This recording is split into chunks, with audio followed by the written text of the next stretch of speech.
Two my channel chaos tour and eat blog. কালকে আমি তোমাদের সাথে পূজা দিদি মেহেন্দি এবং শাখা পলা পরানো শেয়ার করেছি এবং বলেছি যে এখন কন্টিনিউয়াসলি পুরো রিসেপশন পর্যন্ত ভিডিও শেয়ার করব। আজকেই দুপুরে ছিল আইবুড়ো ভাত, আবার বিকেলে রয়েছে সঙ্গীত। এখন আইবুড়ো ভাতের ভিডিওটা তোমাদের সাথে শেয়ার করলাম। দেখো পূজা দিদির আইবুড়ো ভাত লুক। তোমরা সবাই কিন্তু কমেন্ট করে জানিও যে পূজা দিদিকে আইবুড়ো ভাত লুকে কেমন লাগছে। শেষে আমার লুকটাও শেয়ার করেছি, আমি কেমন সেজেছি আইবুড়ো ভাতে। এটা পূজা দিদিকে কিন্তু খুব সুন্দর লাগছিল, বিভিন্ন পোজ দিয়ে ফটোগ্রাফাররা ফটো তুলছিল। তারপরে এটাই দেখো আইবুড়ো ভাতের থালি, এখানে বিভিন্ন রকমের পদ দিয়ে আইবুড়ো ভাত থালিটা সাজানো হয়েছে। তারপরে এই জায়গাটাতেই আইবুড়ো ভাত খাওয়ানো হয়েছে।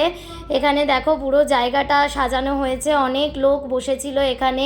পুরো ঘরটা তোমাদের ঘুরিয়ে দেখালাম কিভাবে ফুল দিয়ে সাজানো হয়েছে, বিভিন্ন রকমের ফুল দিয়ে সাজানো হয়েছে। তাছাড়াও পূজার আইবুড়ো ভাত বলে একটা সুন্দর ব্যানার করেছে, ব্যানারটাও তোমাদের সাথে প্রথমেই শেয়ার করেছি।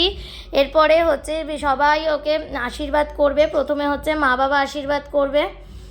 এই দেখো পূজা দিদি খেতে বসে গেছে, মানে আইবুড়ো ভাতের যে বসে ছবি তুলেছে, বিভিন্ন পোজে ফটোগ্রাফাররা ফটো তুলেছে। খুব মিষ্টি লাগছিল আজকে পূজা দিদিকে দেখতে। তারপরে এই দেখো মা বাবা আশীর্বাদ করছে, যে পূজা দিদির মা আর বাবা আশীর্বাদ করছে। পূজা দিদির মা তো কেঁদেই ফেলেছে আশীর্বাদ করতে গিয়ে।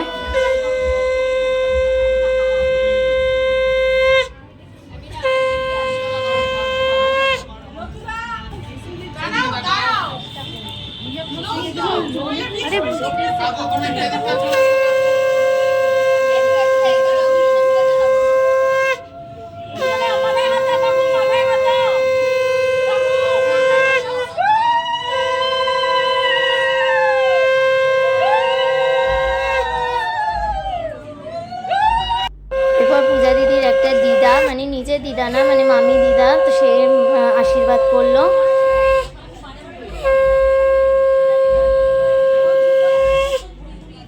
তারপরে আশীর্বাদ করছে আমাদের সবার প্রিয় ঋতুপর্ণা কাকি।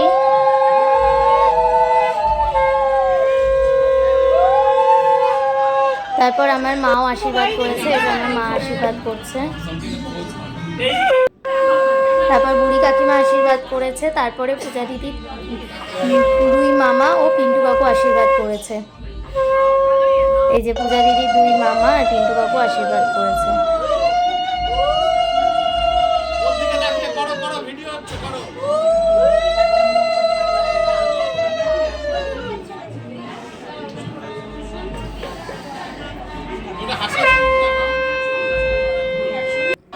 তারপরে নাকি নিয়ম আছে যে মানে মা একটু খাইয়ে দিতে হয়, তারপরে নাকি খাওয়া শুরু করতে পারবে। তো এই যে মিনা কাকি মানে পূজা দিদির মা খাইয়ে দিচ্ছে অল্প, তারপর পূজা দিদি আস্তে আস্তে খাওয়াটা শুরু করবে।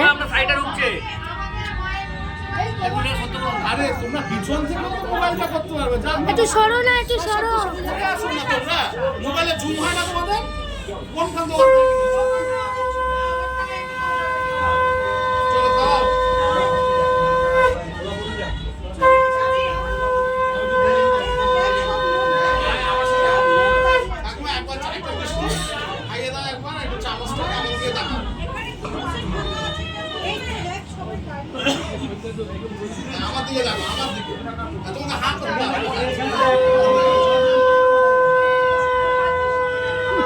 এরপরেই আমরা আইবুড়ো ভাতের খাবার খেয়েছিলাম। দেখো প্রথমেই আমাদের আজকে দুপুরে আইবুড়ো ভাতের খাওয়াতে ছিল ভেজ ডাল, আলুর চিপস, তারপরেই ছিল এঁচোড় চিংড়ি, তারপর ছিল পনির, এই দেখো পনির, তারপর ছিল কাতলা মাছ, তারপরে চাটনি, পাঁপড়, মিষ্টি দিয়ে আজকের খাওয়া শেষ করলাম। দেখো আমাকে আইবুড়ো ভাত লুকে কেমন লাগছে অবশ্যই কমেন্টে সবাই জানিও আমাকেও কেমন লাগছে।